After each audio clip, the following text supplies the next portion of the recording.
반드시 준비해야 할 것들 설명해 주시면 좋을 것 같습니다. 우선 그 북경대 입시의 그 방향이 총 두 가지가 있어요. 하나는 이제 중국에서의 수능 가오카오라고 합니다. 그 가오카오를 봐서 이제 대입을 하는 전형이 있고요. 또 다른 거는 제가 이제 했던 북경대 예과반에 진학을 하는 겁니다. 그래서 중국 가오카오 같은 경우에는 중국 내에서 이제 외국인으로서 학교를 졸업하는 경우에는 그 수능을 보고 입시를 하는 거고요. 그 입시는 우리나라 대학이랑 똑같습니다. 근데 북경대 예과반 같은 경우에는 이제 뭐 대한민국 사람이면은 대한민국 고등학교를 졸업해서 그 예과반에 이제 시험을 쳐서 그 예과반에서 성적을 가지고 이제 대학에 입학을 하는 건데요. 북경대 예과반은 북경대만 진학을 할 수 있고요. 그리고 그 예과반에서의 성적에 따라서 매달 이제 월말고사를 칩니다. 월말고사의 성적에 따라서 이제 우리가 대학에 가나다군 이제 원서 지원을 하는 것처럼 각 학과에다가 원서 지원을 하는 거예요. 그래서 자신의 성적에 맞게 그리고 또 이제 면접을 통해서 각과의 입학을 하게 됩니다. 그래서 총 두 가지 방향이 있다. 하나는 중국 수능인 가오카오를 쳐서 북경대 입시를 들어가는 것과 또 하나는 북경대 예과반을 통해서 이제 들어가는 방법이 있습니다. 국내 법학과가 아닌 북경대 법학과를 선택하신 이유가 무엇일까요? 네, 제가 고등학생일 때는 이제 딱 로스쿨이 출범하던 시점이었어요. 그 시점이어서 제가 입학할 때는 주요 메이저 국내 대학에는 법학과가 사라졌어요. 그래서 저 역시도 어릴 때부터 법조인을 꿈꾸던 사람이었고, 근데 이제 법학과를 진학하고 싶었는데 좀 더 좋은 목표를 가지면 좋겠다라는 생각을 했고, 마침 그때 이제 중국과 FTA 이런 시장의 개방 가능성 그리고 법률 시장의 개방 가능성까지도 염두에 두던 시점에서 마침 중국 유학이라는 좋은 기회를 알게 되었고, 그래서 예과반을 진학해서 이제 가장 가고 싶었던 법학과로 진학하게 된 것입니다. 북경대에 입학하려면 중국어 스피치가 뛰어나야 할 텐데 공부 방법은 어떤 게 있을까요? 우선 스피치만 놓고 봤을 때는 중국 친구나 중국 애인을 만드는 게 가장 효과적인 방법이었던 것 같아요. 입시를 준비하는 측면에 있어서는 스피치도 중요하겠지만 이제 읽기와 쓰기, 작문 실력이 가장 중요한 것 같습니다. 그리고 무엇보다도 언어에는 왕도가 없어요. 무조건 계속 반복하고 연습하는 게 최고이기 때문에 언어적인 부분에 있어서는 그냥 끊임없는 연습이 가장 중요하다라고 말씀드릴 수 있을 것 같습니다. 북경대 법학과를 졸업해서 좋은 점이나 뿌듯했던 경험이 있으실까요? 로스쿨에 입학해서 시험 준비를 할 때 한자를 모두 다 바로 읽을 수 있다는 게 가장 큰 장점이었던 것 같습니다. 네, 이제 학우분들 보면은 한자가 익숙하지 않은 세대이다 보니까 저희 세대 같은 경우에는 한자를 잘 못 읽는 경우가 많았는데 저는 전혀 그런 거 없이 너무나도 술술 한자를 잘 읽었던 것들, 그런 부분들이 가장 큰 장점이었고요. 또 이제 아무래도 우리나라나 중국이나 일본이 다 대륙법계이다 보니까 용어가 다 비슷해요. 그래서 용어를 이해하는데 조금 더 수월했었던 것 같고, 또 이제 뿌듯했다라고 한다면은 이제 저희 의뢰인들 중에서도 중국 국적의 사람들이 많이 계시거든요. 그래서 그런 분들과 이제 중국어로 대화하던가 아니면 이제 중국어로 뭐 연락을 주고 받으셨던 증거들, 이런 부분들을 이제 직문직해를 하다 보니까 의뢰인분들도 만족해 주시고 저 역시도 바로 이렇게 소통이 된다는 점에서 좀 많이 뿌듯했던 것 같습니다. 중국 법과 한국 법이 많이 다른 부분이 있을 텐데 어떤 점이 다른지?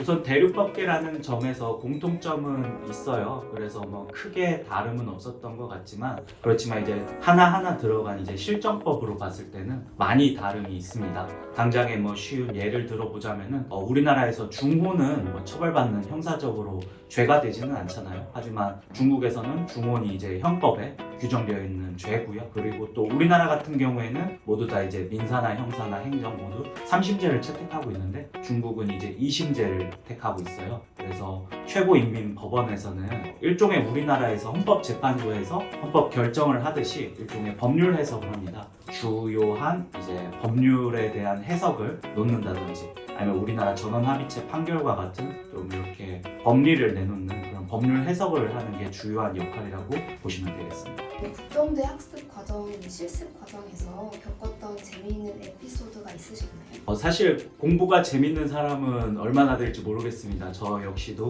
법조인이 되고 싶었지만 법 공부가 막 그렇게 재밌지는 않았어요. 다만 이제 중국에서 있었던 이제 소소한 에피소드들을 조금 말씀을 드리는 게 좋을 것 같아서, 꽝꾼지혜라고 혹시 많이 들어보셨을 거예요. 우리나라에서는 이제 블랙 프라이데이 같이 뭔가 굉장히 뭐 할인하는 날 이렇게 알고 계시지만 중국에서는 그날이 이제 빼빼로데이 11월 11일이고요. 그리고 독신의 날이라고 이제 표현을 하면 좋을 것 같아요. 독신의 날이에요. 남자 아이들이 여자아이한테 일종의 고백하는 날로 많이 알려져 있고요. 저 역시도 이제 대학 생활에서의 그날 빵분지의 이제 에피소드를 말씀드리자면은 여자 기숙사와 남자 기숙사가 따로 있잖아요. 여자 기숙사 앞에 화단에서 남자 학우들이 쭉 일렬로 서서 꽃다발 한 송이씩 이제 들고 여자 기숙사에는 이제 여자 학우들이 이제 창문 아래서 이제 내려다보면서 이렇게 남자 학우들이 다 같이 합창으로 세레나데를 하는 그런 장면을 제가 본 적이 있어요. 그게 굉장히 인상 깊었고 되게 순수한 아이들이었구나. 우리나라 대학과는 다르게 굉장히 순수한 면모를 많이 가지고 있구나, 이런 걸 많이 느꼈던 것 같습니다. 그래서 저는 그런 경험이 없지만 구경하는 것만으로도 충분히 재밌었던 것 같습니다. 그리고 북경대 캠퍼스 내에 이제 웨이밍호, 미명호라는 호수가 있습니다. 그 호수가 우리나라 한국 외대 면적만큼 크대요. 그래서 실제로 그 호수 한 바퀴를 도는데 제가 걸어보니까 한 30분, 40분 걸려요. 그만큼 엄청 넓은 호수입니다. 제가 있을 때는 그랬거든요. 겨울철에 그 호수가 얼잖아요. 그러면은 거기서 스케이트장을 개설을 해서 뭐 이렇게 스케이트를 타는 추억도 많이 쌓았었던 것 같거든요. 그래서 그런 추억을 쌓아보시는 것도 추천드립니다.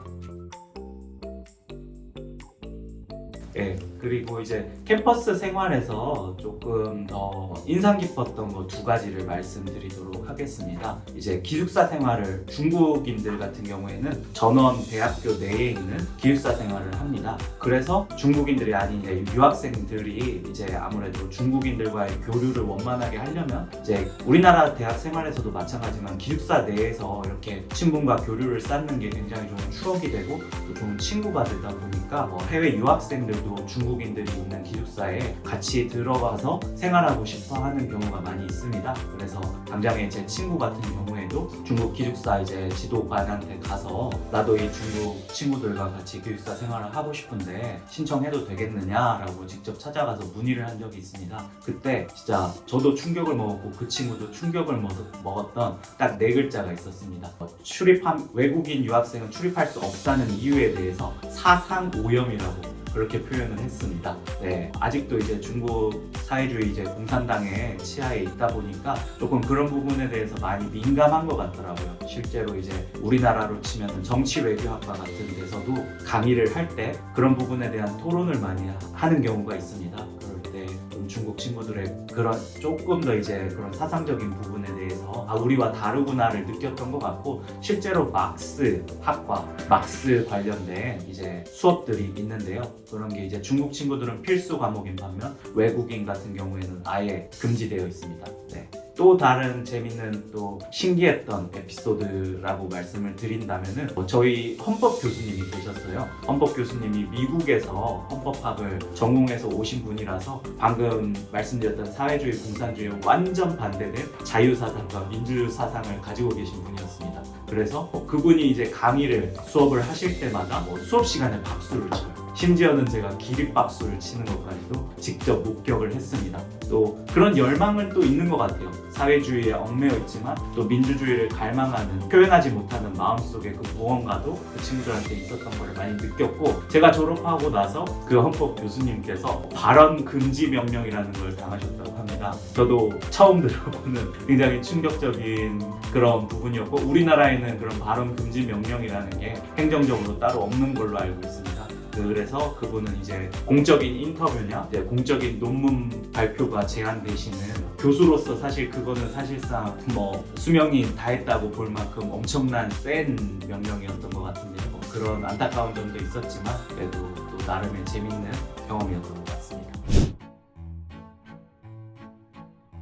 일단 제가 어쨌든 대학 생활만 중국에서 했다 보니까 사실 저보다 더 오랜 유학 생활을 한 사람들이랑은 조금 차이가 있을 것 같지만, 그래도 제가 대학을 중국에서 나오고 또 이제 로스쿨을 진학했던 것만큼 이제 그런 진로를 꿈꾸는 사람들을 위해서 조금 더 제가 포커싱을 두고 말씀을 드릴게요. 사실 중국 해외에 있다 보면은 로스쿨 입시, 국내 로스쿨 입시에 대한 정보가 다소 부족한 것은 사실입니다. 로스쿨 입시에 포커스를 맞추려면 일단 학점 관리 충실히 하셔야 되고요. 저 역시도 이제 중국에서 나왔지만 중국어와 영어를 같이 가지고 있는 게 훨씬 큰 무기가 되지, 중국어만 가지고 왔을 때는 사실 한계점에 많이 부딪혔던 것 같습니다.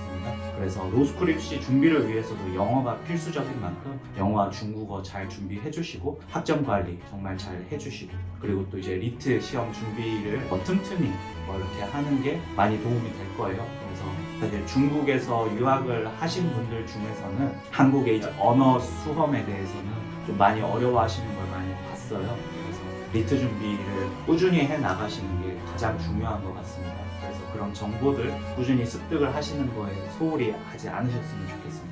국내 대학과 아무래도 중국 대학의 학점을 평가하는 체계가 많이 달라요. 그러다 보니까 중국에서 아무리 학점을 좋게 받아도 국내 대학에서 학점을 받은 것과는 분명 차이가 있는 건 맞거든요. 근데 그걸로 너무 좌절하실 필요는 전혀 없어요. 그런 부분에서 분명 우리나라 국내 대학과 해외 대학의 학점 체계가 다르다는 것도 요즘은 로스쿨이 많이 이제 데이터가 쌓였기 때문에 충분히 인식하고 있습니다. 그것과 별개로 리트와 영어 시험을 잘 준비해 주신다면 충분히 좋은 곳에도 진학이 가능하시니까 그런 부분에 대해서는 걱정하지 마시고 좌절하지 마시고 끝까지 잘 준비해 주시기를 바라겠습니다. 저 역시도 해외에서 유학을 하다가 법조인으로 이제 전향하게 된 케이스잖아요. 또 이런 법조인을 꿈꾸고 계신 분들이 계시다면은 저희한테 편하게 댓글 달아주시든 저한테 문의해 주시면 감사할 것 같고요. 오늘 정보가 유익하셨다면은 좋아요, 구독, 알림 설정 부탁드리고요. 지금까지 시청해 주셔서 감사합니다. 조종민 변호사였습니다.